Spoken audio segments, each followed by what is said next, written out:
So yesterday was a disaster. We started out, I picked up a friend of mine, Mitch, and headed out, all good. The weather was actually alright.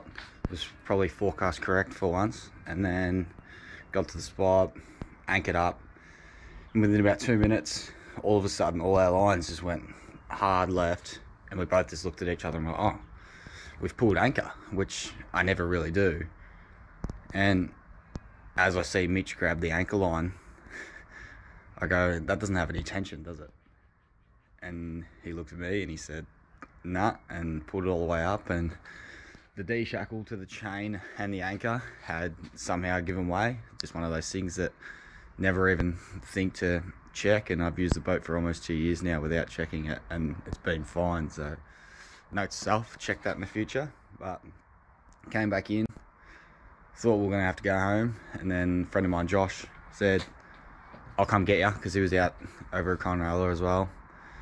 Sweet, jump in with Josh, zoom back out, anchor up, and then 15 minutes later the sun drops down below the horizon. Josh goes to turn his nav lights on, not working.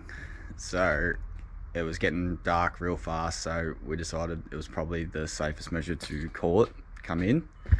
And then just as we got back in, my trailer lights also decided they didn't want to work.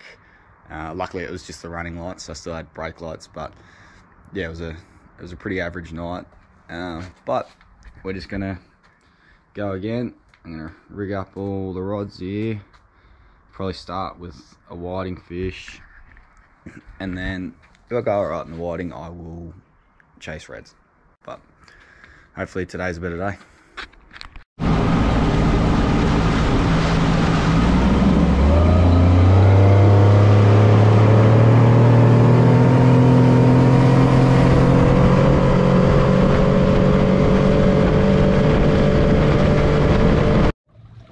Alright, now we've just pulled up in Tooradin Channel. We've got 2 hours left of the run out, and I'm just going to whiting fish today. And what I'm going to show you is the best way to prep. If you're going to whiting fish, you got to be ready for when the fish come, because when the fish are on the bite, you got to capitalize.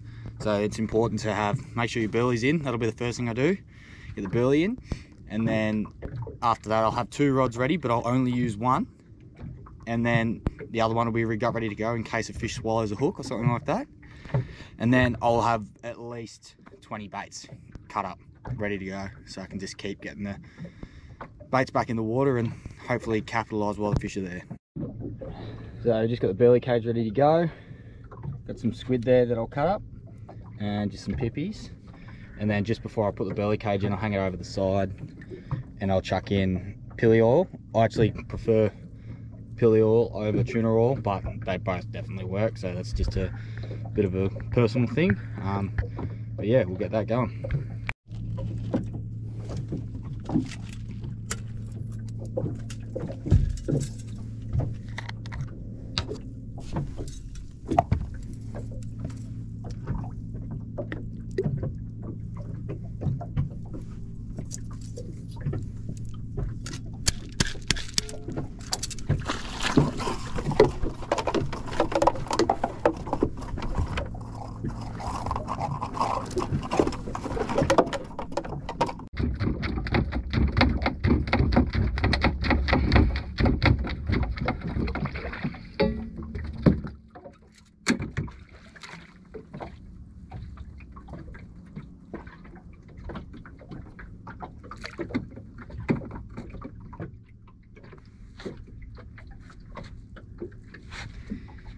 You would have seen just then, I just picked up the burley pot and I just whack it. I've got a bat and I'll mush it up just to spread the burley a bit more, pull it up and down, and do that like every 20 minutes. Feels like a whiting.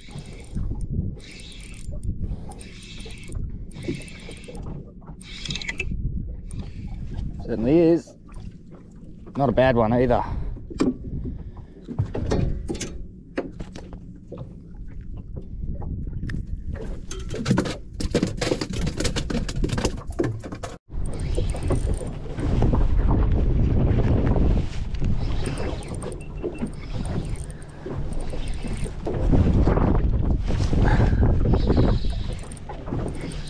been a slow bite, but this fish feels all right. Yeah, it is. That's a nice one. 40. Hopefully we can bang a few more.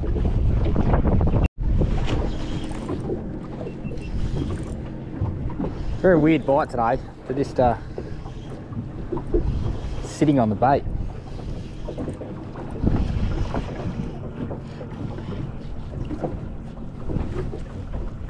That one's a bit small.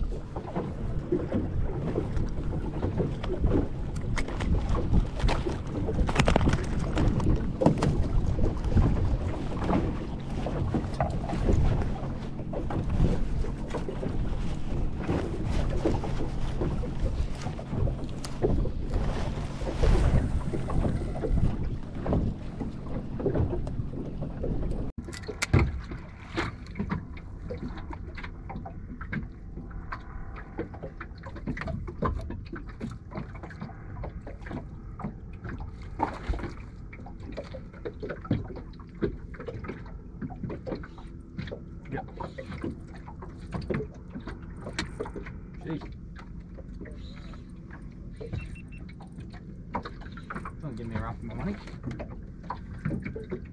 It's a good fish.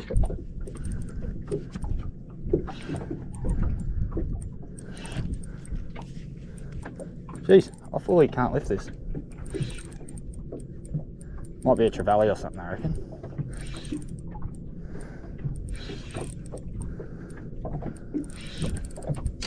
Get him away from that burley pot.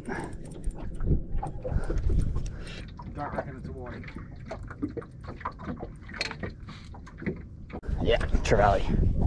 Good fight.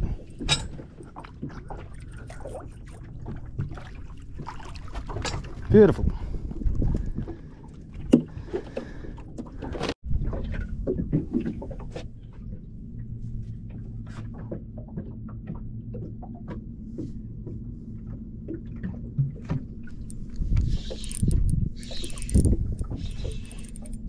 Yep, there we go.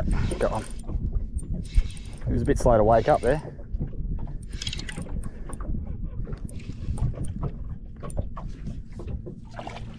There we go. He's not bad either.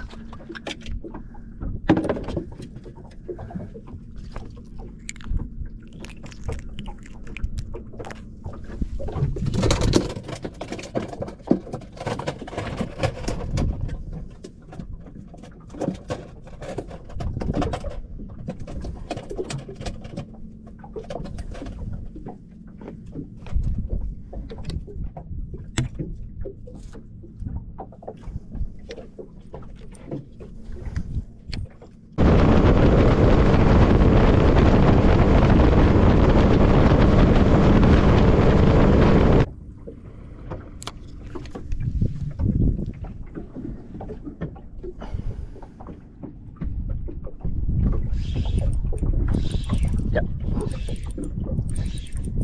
Very finicky bites. This doesn't feel like a whiting, but yeah, not doing much. Big flatty.